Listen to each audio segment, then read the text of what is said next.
بسم اللہ الرحمن الرحیم۔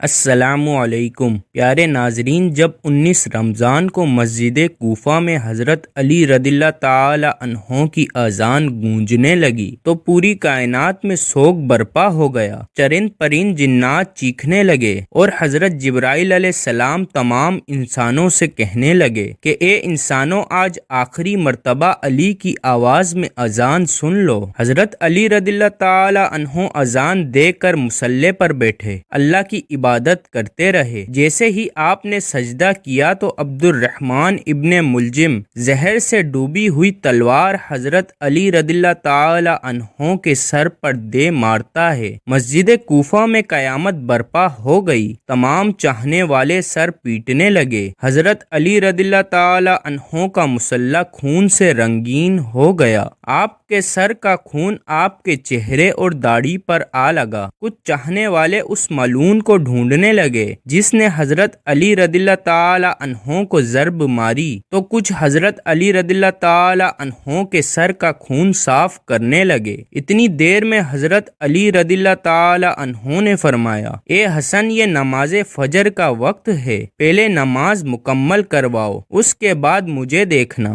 امام حسن علیہ السلام نے نماز پڑھائی اور مسجد میں موجود تمام مسلمانوں نے نماز پڑھی۔ جیسے ہی نماز ختم ہوئی تو عبد الرحمن ابن ملجم، جس نے حضرت علی رضی اللہ تعالی عنہ کے سر پر وار کیا تھا، اس کو پکڑ کے امام کی خدمت میں لایا گیا اور کچھ چاہنے والے شہد کا شربت بنا کے آپ کے پاس لے کے آئے۔ جیسے ہی حضرت علی رضی اللہ تعالی عنہ نے اپنے قاتل کے چہرے پر خوف دیکھا تو اپنے چاہنے والوں سے فرمانے لگے کہ اس شربت کی مجھے نہیں بلکہ میرے قاتل کو ضرورت ہے، یہ شربت اسے پلا دو، اور دیکھو اس نے مجھ پہ ایک وار کیا ہے، اس پہ بھی ایک ہی وار کرنا، اور اگر یہ زندہ بچ جائے تو اسے آزاد کر دینا۔ دیکھو اگر یہ اس وار سے مر جائے تو اس کے جسم کے اعضاء نہ کاٹنا، کیونکہ میں نے اللہ کے رسول سے سنا ہے کہ اللہ کے نزدیک سب سے بدترین انسان وہ ہے جو مرے ہوئے انسان کے جسم کے حصے کاٹتا ہے۔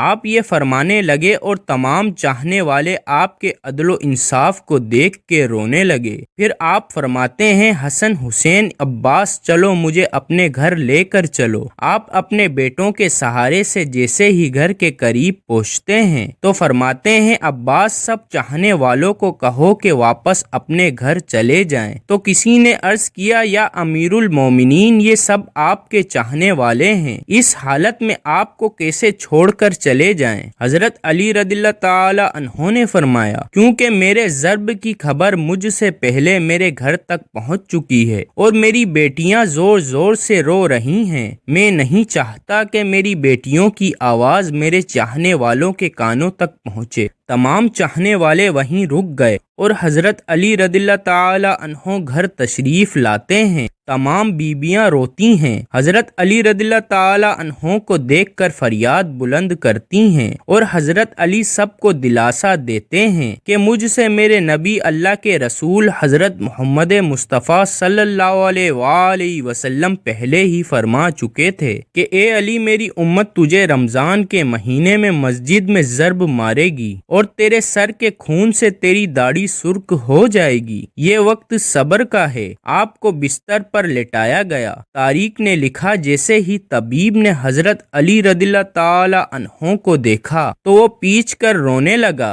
اور فرمانے لگا کہ وہ ظرف زہر میں ڈوبی ہوئی تھی اور زہر حضرت علی کے پورے جسم میں پھیل چکا ہے، جتنا ہو سکے آپ ان کو دودھ پلائیں۔ جیسے ہی یہ خبر کوفے کی گلیوں تک پہنچی تو کوفے کے یتیم بچے اپنے اپنے حصے کا دودھ لیے حضرت علی رضی اللہ تعالی عنہ کے گھر پہ آتے ہیں اور با آواز بلند کہتے ہیں، یا حسن، یہ ہمارے حصے کا دودھ ہمارے مولا کو پلائیں، ہم ایک مرتبہ یتیم ہو چکے ہیں، دوسری مرتبہ یتیم نہیں ہونا چاہتے۔ حضرت علی رضی اللہ تعالی عنہ بستر شہادت پہ بھی مسلسل اللہ کا ذکر کرتے رہے۔ جیسے ہی 19 کا دن ختم ہوا، 20 رمضان کی رات آئی، آپ فرمانے لگے کہ اب میرے حجرے میں کوئی بھی نہ آئے، کیونکہ پوری دنیا کے جنات اور فرشتے مجھ سے ملنے آ رہے ہیں۔ اور پھر جیسے ہی 20 رمضان کا سورج طلوع ہوا تو آپ امام حسن سے فرمانے لگے، اے حسن جاؤ میرے تمام چاہنے والوں سے کہو کہ اپنے امام کا آخری دیدار کر لیں۔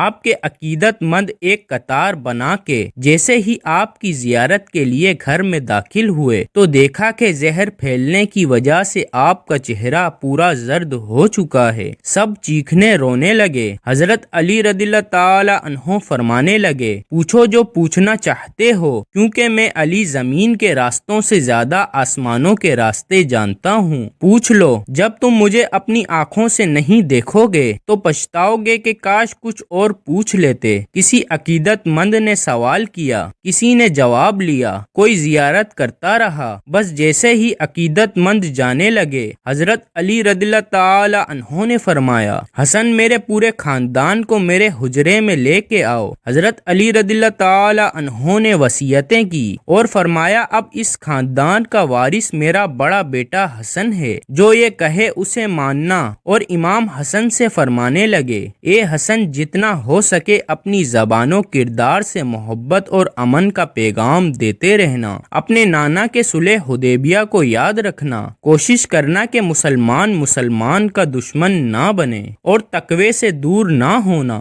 اگر دنیا تمہارے قریب آئے بھی تب بھی اسے دل نہ لگانا۔ دنیاوی چیز نہ ملنے پر کبھی افسوس نہ کرنا، ہمیشہ حق بات کہنا، مظلوم کی مدد کرتے رہنا۔ حسن حسین جہاں تک ہو سکے میرے اس پیغام کو ہر ایک تک پہنچانا کہ اپنے کام ذمہ داری سے کرتے رہیں اور اپنے درمیان تعلقات کو اچھا بنائے رکھیں، کیونکہ میں نے تمہارے نانا حضرت محمد مصطفیٰ صلی اللہ علیہ وآلہ وسلم سے سنا ہے کہ لوگوں کے بیچ میں صلح کروانا ہزاروں سالوں کے روزے نماز سے بہتر ہے، اور یتیم کے بارے میں اللہ سے ڈرتے رہنا کہ کبھی وہ بھوکے نہ رہیں، اور پڑوس میں رہنے والوں کا خیال رکھنا، کیونکہ اللہ کے رسول پڑوسیوں کے بارے میں بار بار اتنی نصیحتیں کرتے کہ لوگ سمجھنے لگے کہ شاید اللہ کے محبوب ان کو ہمارا وارث بھی بنانے والے ہیں۔ اور قرآن کو سمجھنے اور اس پر عمل کرنے میں دیر نہ کرنا، ایسا نہ ہو کہ دوسرے قرآن کو سمجھ کر تم پہ حکومت کرنے لگیں۔ نماز کے بارے میں اللہ سے ڈرتے رہنا،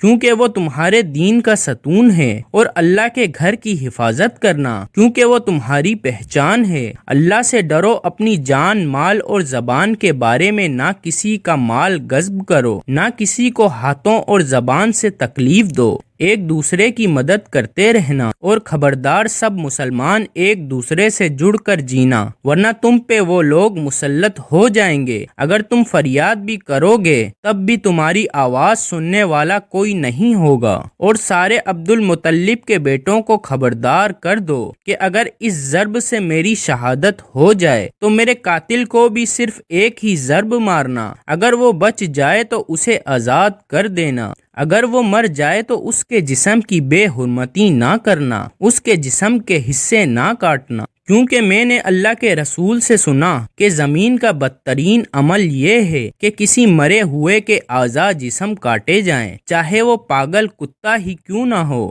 حسن میرے جنازے میں کسی کو شریک نہ کرنا، پیچھے سے حسن و حسین تم اٹھانا، آگے سے جبرائیل اور میکائیل اٹھائیں گے، اور اس کو اونٹنی پر رکھ دینا۔ جہاں وہ اونٹنی رکے گی وہاں میری قبر بنی ہوئی ہوگی، اور میری قبر کا کسی انسان کو نہ بتانا، کیونکہ اللہ کے دین کے دشمن یہ چاہیں گے کہ میری قبر کھود کے میرے جسم کی بے حرمتی کریں۔ پھر آپ حضرت عباس کو دیکھ کر فرمانے لگے، تم کو میں نے کربلا کے لیے اللہ سے مانگا ہے، آج سے حسین آقا ہے، ان کے غلام بن کے جینا۔ پھر امام حسین کو دیکھا اور رکے، فرمانے لگے، اے حسین تیری شہادت کی خبر تیرے نانا نے تیری آمد کے وقت ہی سنا دی تھی، تجھے 3 دن کا بھوکا پیاسا کر کے کربلا کے میدان میں شہید کیا جائے گا، تیرے بچوں کو ساتھیوں کو بے دردی سے مارا جائے گا۔ حسین تیری شہادت کے بعد میری بیٹیوں کو، تیری بہنوں کو رسیوں میں قید کر کے کسی کوفہ و شام میں ٹھہرایا جائے گا۔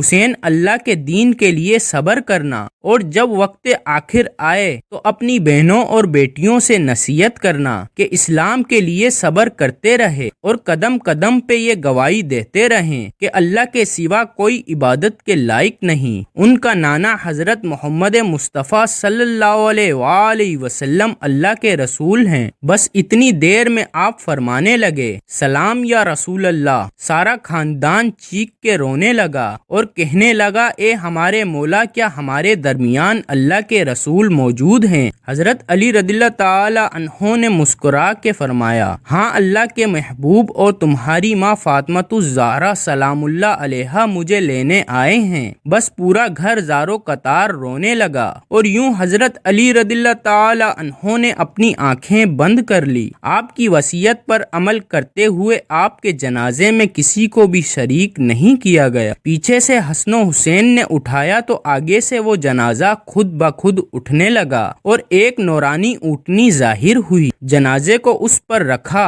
اور وہ کوفے سے باہر چلتی گئی، ایک ویران جگہ پہ جا کر رکی جہاں ایک چمکدار پتھر تھا۔ جیسے ہی امام حسن و حسین نے اس پتھر کو ہٹایا تو اس پتھر کے نیچے قبر بنی ہوئی تھی اور اس پہ لکھا ہوا تھا کہ یہ قبر اللہ کے نبی نوح نجی اللہ نے بنائی ہے۔ ناظرین، کمنٹ باکس میں اللہ تعالیٰ کے 99 ناموں میں سے ایک نام ضرور ٹائپ کریں۔